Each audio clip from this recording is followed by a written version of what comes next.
Hi guys, this is Raghu and welcome back to my channel. అసలే పవన్ కళ్యాణ్ కు వీరాభిమాని. పవన్ పాటలు remix చేయడమే కాదు, ఆయన మేనరిజమ్స్ కూడా అప్పుడప్పుడు ఫాలో అయిపోతుంటాడు హీరో నితిన్. పవన్ కళ్యాణ్ గారే స్వయంగా నిర్మాతగా మారి నితిన్తో చెల్ మోహన్ రంగ సినిమా కూడా తీశారు. అలాంటి వీరాభిమాని నితిన్ పవన్ పై పోటీకి వెళ్తాడా? పవన్ సినిమాకి పోటీగా తన సినిమాని రిలీజ్ చేస్తాడా? ఏ హీరో అంత సాహసం చేయడు, నితిన్ అయితే అస్సలు చేయడు.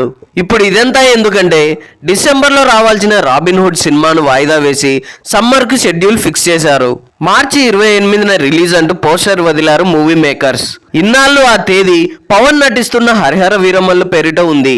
అయితే ఇప్పుడు ఉన్న ఫలంగా అదే తేదీకి రాబిన్హుడ్ ను విడుదల చేస్తున్నట్టు ప్రకటించారు మూవీ మేకర్స్. అంటే దీని అర్థం పవన్ సినిమా వాయిదా పడినట్టే, అంతే కదా. హరిహర వీరమల్లు యూనిట్ ని సంప్రదించకుండా మైత్రి మూవీ మేకర్స్ ఇంత పెద్ద నిర్ణయం తీసుకోదు కదా. హరిహర వీరమల్లు సినిమా ఇంకా 8 నుండి 9 రోజుల షూటింగ్ బ్యాలెన్స్ ఉంది. సినిమాకు సంబంధించి ప్రీ విజువలైజేషన్ పని నడుస్తుంది. అది పూర్తయిన వెంటనే ఆ మూవీ షూట్ ముగుస్తుంది.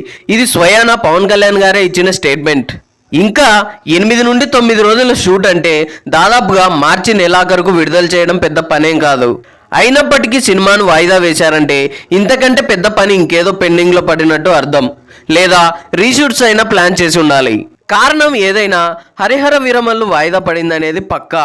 అదే తేదీకి రాబిన్హుడ్ రావడం అంతకంటే పక్కా. So that's all guys. I hope ఈ రివ్యూ మీకు నచ్చిందని అనుకుంటున్నాను. ఈ రివ్యూ మీకు నచ్చినట్లయితే వీడియోని లైక్, కామెంట్, షేర్ చేసి నా ఛానల్ని సబ్స్క్రైబ్ చేసుకోవడం మర్చిపోకండి. Thanks for watching.